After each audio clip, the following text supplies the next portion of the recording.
Құрметті ағайын туыс, құда жекжат дос-жарандар, сіздерді ардақты Болат әкеміздің 60 жас мерейтойына арналған Ағдастар ханымыздың қадірлі қонағы болуға шақырамыз.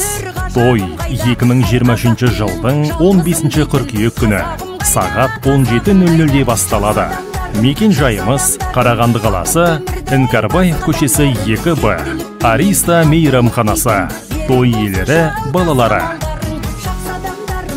Сіздерді асыға күтеміз.